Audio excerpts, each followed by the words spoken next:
setelah seseorang memasuki tahap perkembangan berikutnya, yaitu tahap perkembangan dewasa awal, mereka mulai dibentukkan dengan realita. Dan itu sakit. Ideal yang mereka bangun, aku ingin menjadi seorang pilot, aku ingin menjadi seorang dokter, tapi ketika masuk kuliah, ternyata kuliahnya jurusannya tafsir hadis. Ya mau nggak mau, dia harus menanggalkan impian tersebut.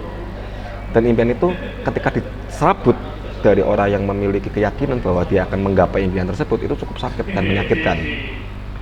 Oke, mulailah ada kompromi, mulailah dia berdamai dengan kondisi. Namun tidak sampai satu hal aja yang dibenturkan, ada ribuan hal yang akan dibenturkan seiring berjalannya waktu. Contohnya lulus, setelah lulus mungkin idealnya adalah mendapat pekerjaan dengan gaji yang sesuai.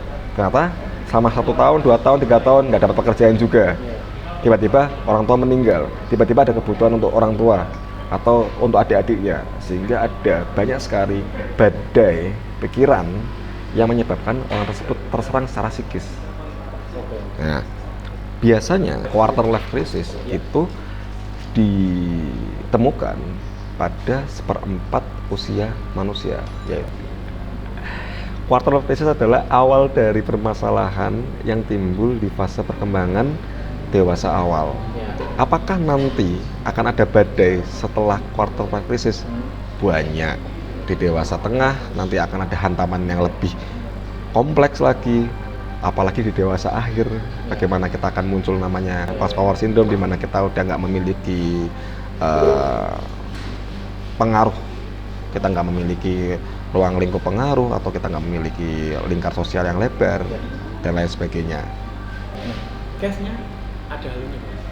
Jadi orang-orang yang tidak diterima di lingkungan sosial kita, contoh misalnya LGBT, apakah dari awalnya mereka tidak bisa memenuhi tugas perkembangannya atau bagaimana?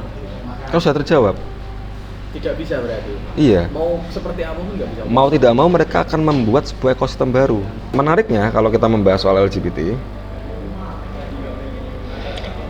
di tahun 2025 nanti, bahkan sampai tahun 2027, di mana kita melihat Indonesia itu belum bisa menerima 100% LGBT. Bagaimana dengan teman-teman yang LGBT hidup di Indonesia?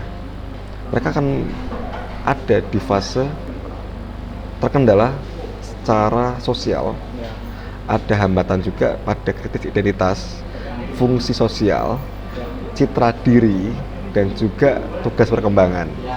Ya kan? Harusnya usia sekian udah punya anak, karena mereka mungkin pasangannya itu sama jenis, ya nggak bisa menghasilkan anak.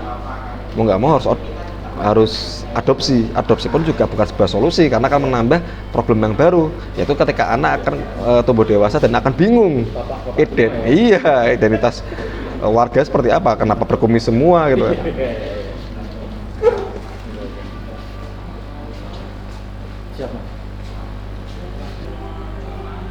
Sepakat nggak sih Mas Aman kalau semisal setiap orang itu berpolitik untuk menciptakan sebuah pengaruh sosial, mengatur ya, betul, mengubah bahkan. Iya, yang mengubah aturan itu kan sesuai dengan konstruk sosial kan bisa diubah, tapi kan harus melalui proses evolusi dan lain sebagainya, dan evolusi itu juga butuh proses yang cukup panjang. Contohnya dulu mungkin budaya patriarki sangat kental ya di era di abad pertengahan. Sekarang banyak sekali wanita yang udah bisa berkarir di bidang industri dan sah-sah aja dan nggak ada masalah. Bahkan riset terbaru memaparkan bahwa level 2 di manajerial itu kebanyakan wanita dibandingkan pria. Berarti kan konstruk sosial udah berubah tuh. Konstruk sosial udah berubah, itu juga menggeser tugas perkembangan juga secara tidak langsung, ya kan? Karena tugas perkembangan akan beririsan dengan budaya atau konstruk sosial yang berlaku pada nafas zaman tersebut, ya kan? Ya begitu juga dengan LGBT. Sekarang mungkin kita menolak, 10 tahun lagi kita nggak tahu.